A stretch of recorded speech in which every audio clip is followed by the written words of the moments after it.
I'd like to say that it's been a while since I've quoted The Lord of the Rings, but no, it's not to be true, so I hope you don't mind my beginning with a quote from the movie, which incidentally is actually a couple of quotes in the book by Tolkien, but they're put together in the movie and at the end, and it has Frodo saying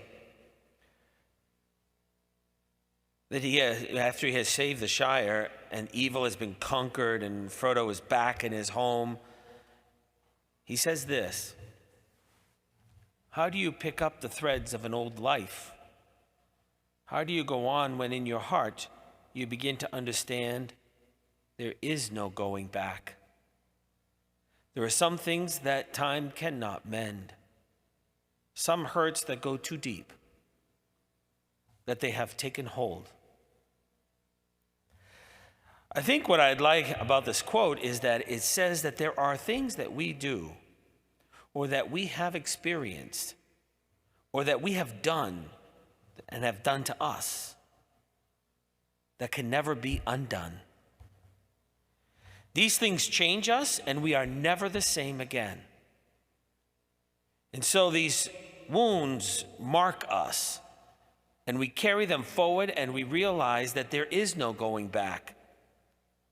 There is never a chance to go back to the way it was, and it can never be like that again. In today's gospel, Jesus comes to the apostles after the resurrection.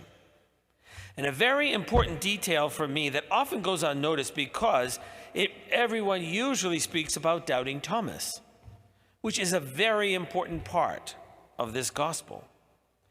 Since he was not there and he did not believe until he could see and touch Jesus and his wounds for himself. And then Jesus could say then that blessed are those who have not seen, and have believed. That's a very important message of faith, and actually that was part of what I wanted, was going to toss around what to say, and that one is one that always comes to mind. It's a very significant part of the gospel today, but I'd like to think or bring your attention to a detail. A detail that comes out in this gospel that says that after the resurrection, Jesus still has his wounds. This means that for eternity, Jesus will have the wounds of the cross. They no longer hurt him, obviously, but I guess they would have thought that in the resurrection, they would have all been made whole again. They would have covered them all up or made them back to normal again. He would have fixed them up so that he wouldn't have to be reminded of what happened to him on that Good Friday. I guess I thought that he would have fixed it up so that it would be almost like it had never happened, really. We'll go back to the way it was. But on second thought, I find some consolation knowing that even Jesus has gone through things that marked him for eternity, and that there is no going back for him either, no pretending that it never happened. Instead, he goes forward with his wounds, with the scars of what was done to him. But now we proclaim them holy.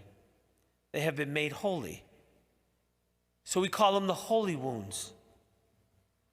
Things have changed forever for Jesus because of the resurrection, and so too for us. And his wounds now are a sign of that. And I think for us, we live through things that mark us and scar us, and that even though they heal, there's always a sign that it happened. They may not hurt anymore, but they are a part of who we are now. And now they can be the means of making us holy, of bringing us closer to God. I think of a terrible divorce or a betrayal, the death of someone very close to us, the making of a mistake that can never be undone, the fostering of an addiction that then causes havoc in someone's life and in the entire family. Tours at war with memories that are created that can never be forgotten. The forgiveness that we seek and the healing that we long for does not mean that we go back to a time when it was like it never happened, because these things change us. And then we can never cover up these wounds so that acting as if they were no longer there. I remember learning at an early age from my parents that we need to be careful what we say, because once said, it can never be unsaid.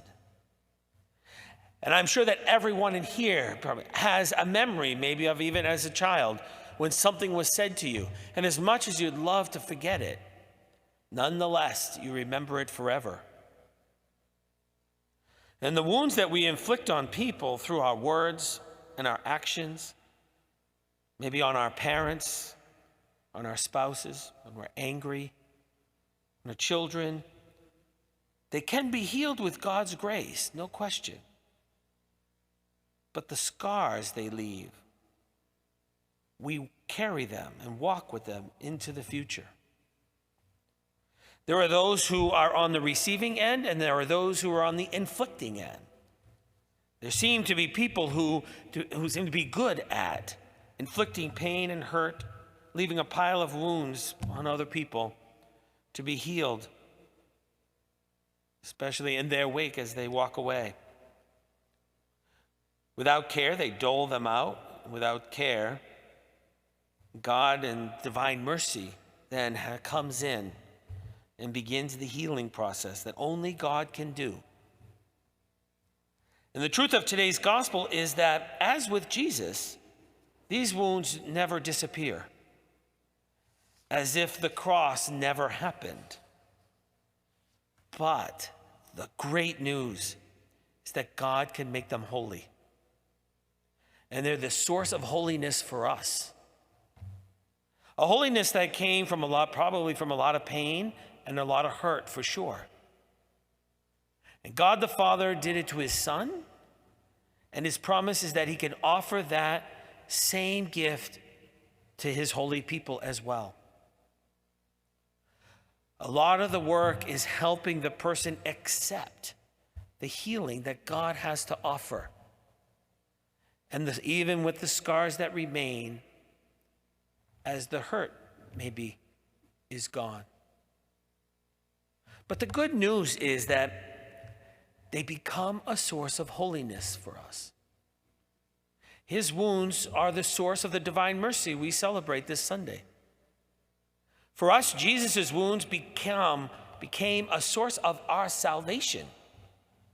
We get to go to heaven because of these wounds. And maybe some of the wounds in our own life is our ticket into heaven. And so we call his wounds holy, and hopefully come from a time when we can call our own scars that life threw our way holy, as a means of our own salvation. Even as we carry them forward in life, they may no longer hurt, but they never disappear. And that's a great consolation and a goal for me as I read today's gospel, that the hurts and the wounds of my own life may be a source of my holiness. And the gift given is forgiveness and mercy, and these begin the process of holy healing. And these things change us because there is no going back to the old way. And as Frodo said to Gandalf now in the book, not the part in the movie, he says, there is no real going back. Though I may come to the Shire, it will not be the same, for I shall not be the same. May this Divine Mercy weekend help us all come to know the great love and mercy of God that he has for us as he gives us the grace to move ahead and move beyond, knowing that even our wounds and scars, which life has given to us, are the very things that lead us to holiness.